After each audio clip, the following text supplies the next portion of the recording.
كل سنة وانتم طيبين. هسمعكم صوت جميل قوي أنا بعشقه لما بعمل الصواني الحلويات الجميلة دي. زي ما انتم سامعين كده الصوت ده جميل بينزل كده على قلبي وبيحسسني إن الحلوى اللي أنا بعملها جميلة. يلا نسمي الله ونعمل مع بعض النهاردة أحلى ترند جميل بسبوسة الكنافة. هعملها لكم بطريقة حلوة ومقادير سهلة جدا وجميلة وحاجة جديدة وهتشرفكم قوي. بصوا من الظهر ده الكنافة ومن فوق البسبوسة. تعالي اقول لكم بقى طريقة سهلة ولذيذة قوي وجديدة وحلوة. يلا بينا على الفيديو. يلا بينا. السلام عليكم ورحمة الله وبركاته. معاكم عزة حسين من مطبخ أكلات. يلا لايك وشير ونفعل الجرس على الكل. تعالوا نبدأ بداية الوصفة بسبوسة الكنافة. أول حاجة بنعمل السيرب أو الشربات. أنا عن نفسي هحط كوباية ونص علشان مش عايزاها حلوة قوي، لكن انتوا ممكن تحطي كوبايتين من السكر ومعاهم كمان كوبايتين من المية. تمام. بعد ما حطينا كده زي ما احنا شايفين كوبايتين المية. تمام. كمان هنحط عصرة من الليمون. كده الطريقة الصح والمقادير الحلوة بالنسبة للشربات أو السيرب اللي بنعمله للكنافة أو أي حلويات. تعالي بقى معايا حوالي 400 جرام من الكنافة نقطعها صغير قوي أو نص كيلو مفيش مشكلة، وعليهم من نص لكوباية من السمنة. الحاجة اللي انت بتحبيها، عايزاها بلدي عايزاها عادي، أي نوع سمنة انت حباه. ومعلقتين من السكر البودر. وتعال بقى بلاش شوكة ويلا نقلبها ونشربها بإيدينا. حلوة قوي. دي أول خطوة من بسبوسة الكنافة. صينية بسبوسة الكنافة حاجة جديدة وجميلة. معايا صينية 28، ادهنيها سمنة حلوة قوي. تمام. وانزلي بأول خطوة الكنافة اللي احنا ظبطناها وشربناها من السمنة أو الزبدة. بس أنا برجح السمنة بتخليها طرية، ولو حابة الزبدة لخبطي اضغطي بقى كويس قوي. وعايزاكي تعملي سور حلو من الكنافة زي ما احنا شايفين.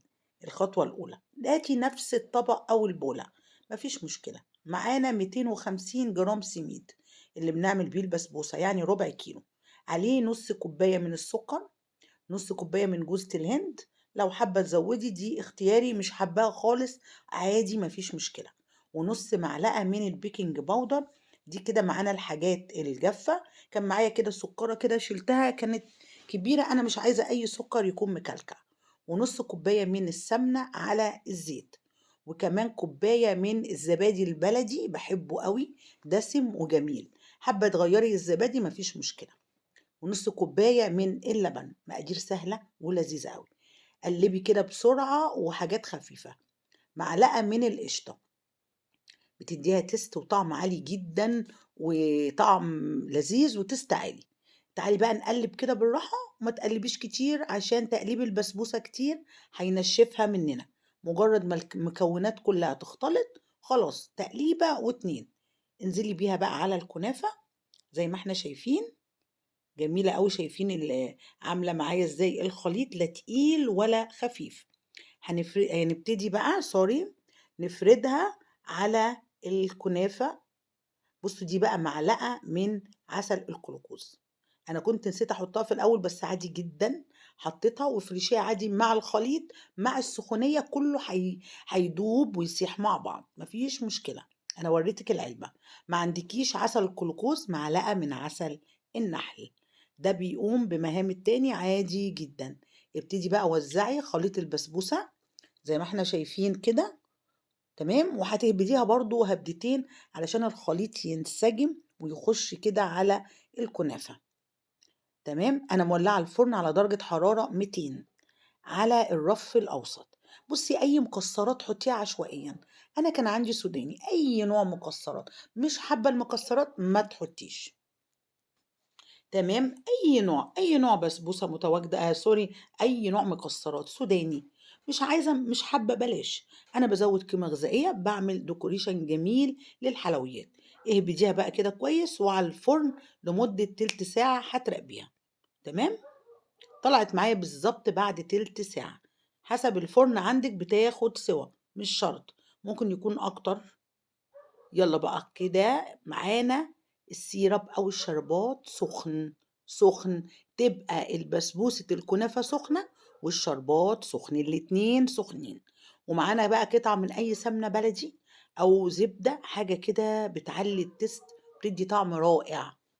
دي تركة حلوة قوي، ابتدي شربيها. بصي الاتنين سخنين مع بعض، لو تسمعي الصوت رائع وجميلة جدا. شربي كويس، حطي من الجناب، مش عايزاكي تخلي اي حاجة من المقدار اللي معانا. المقدار الشربات اللي معانا مظبوط، وهتشربي بيه كله، ما تسيبيش اي حاجة حتى لو ياما، هو هيتشرب وهيبقى جميل قوي. كده خلصنا. عايزاها تبقى طرية وأحلى، غطيها بأي حاجة، بصينية، بغطا، بورق فويل المتواجد. ابعدي عنها نص ساعة وارجعي لها. لو انت عايزة تاكليها سخنة، بصوا طرية وجميلة جدا زي ما احنا شايفين. احلى حاجة بقى لو عندك حاجة تحليها اكتر، انا عندي كان كراميل، ما عندكيش مفيش مشكلة، بتدي طعم، بتدي حاجة لذيذة قوي وجميل جدا. لو ما عندكيش خلاص اكتفي بالمتواجد اللي احنا عملناه. انا بديها بقى نوع من الديكوريشن، بديها تيست اعلى المتواجد. بصوا كده خلصت معايا بالشكل اللذيذ، شكلها جميل قوي. كنافة البسبوسة حاجة جديدة وجميلة، جربوها بجد تحفة، هتعجبكم قوي وهتبهركم لانها جميلة جدا ومشرفة لاي ضيف. اعمليها في رمضان وخليها، وبصراحة بترمي وهتقعد معاكي كتير. بصي هقطعها كده عشان اوريكم، انا بالظبط قطعتها بعد نص ساعة. والحلويات الشرقية كل ما بتقعد كل ما بتحلو. شايفين؟ هطلعها كده في الطبق، سهلة وطلعت معايا حلوة قوي على فكرة، ما اتفتفتتش معايا او عجنت ولا ابدا.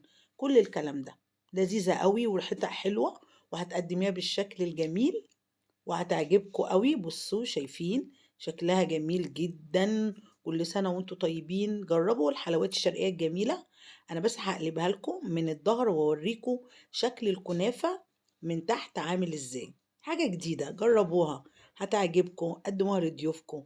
ممكن تطلعوها كمان لو عندك زيادة لجيرانك في رمضان، شهر كريم كلنا لازم نحب بعض والحاجات دي لما بنبتدي نبدلها مع بعض بجد بتدي ثواب وحاجة وفرحة جميلة.